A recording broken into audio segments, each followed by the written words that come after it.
саламатсыздар, құрметті көрермен. Біз бүгін баспана бақыт хабарының кезекті эфирінде 7-20-25 бағдарламасы бойынша серіктес банктердің жұмысын сөз етеміз. Бұл бағдарлама бойынша қандай банктер жұмыс істейді, қандай құжаттар жинауы керек, тиісті құжаттарды банкке қалай өткізесіз? Мұны сізге бүгін банк мамандарының өздері түсіндіріп береді.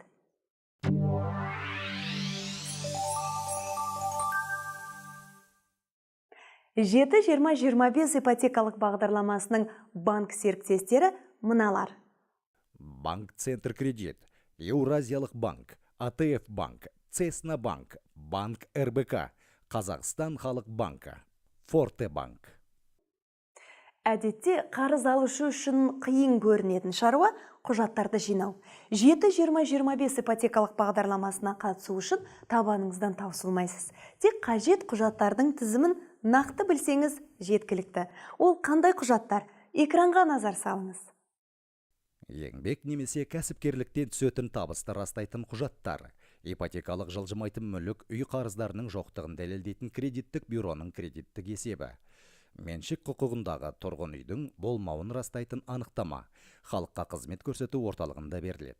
Сатып алынатын тұрғын үйдің құжаттары. Сатып алынатын тұрғын үй құнын анықтайтын тәуелсіз бағалаушының бағалау есебі.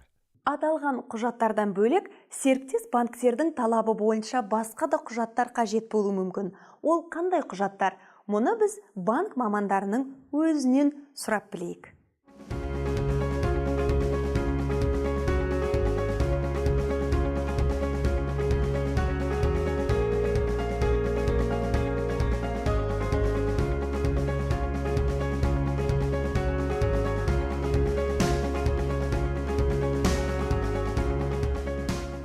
Бағдарламаның нысаналы мақсаты бастапқы тұрғын үй сатып алу болып табылады. Сыйақының жылдық номиналдық мөлшерлемесі 7% құрайды.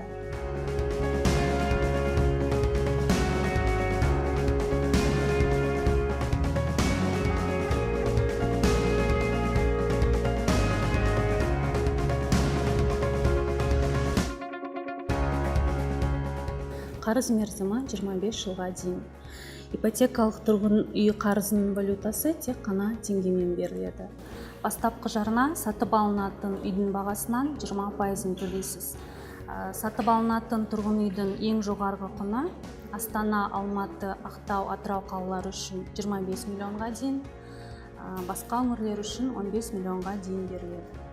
Қарыз берген үшін және қызмет атқарған үшін комиссиялар алынбайды.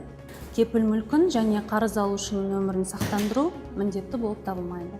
Банк қарыз бергені үшін және қызмет көрсеткені үшін комиссиялар ұстамайды, және де кепіл мүлкін сақтандыру міндетті түрде болып табылмайды.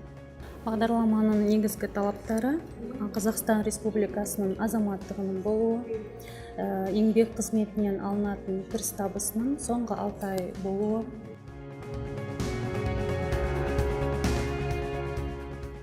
ипотекалық тұрғын үй қарыздары бойынша өтелмеген несиенің болмауы тиіс. Және де банкке өтініш берген кезде сіздің атыңызда үйдің болмауы керек. Бағдарламаның негізгі талаптары Қазақстан Республикасының азаматтығы болуы қажет, еңбек қызметінен алынатын соңғы 6 айға құжат қажет болады. Ипотекалық тұрғын үй қарыздары бойынша өтелмеген несие болмауы тиіс сіздің атыңызда. Және де банкке өтініш берген кезде сіздің атыңызда тұрғын үйдің болмауы қажет.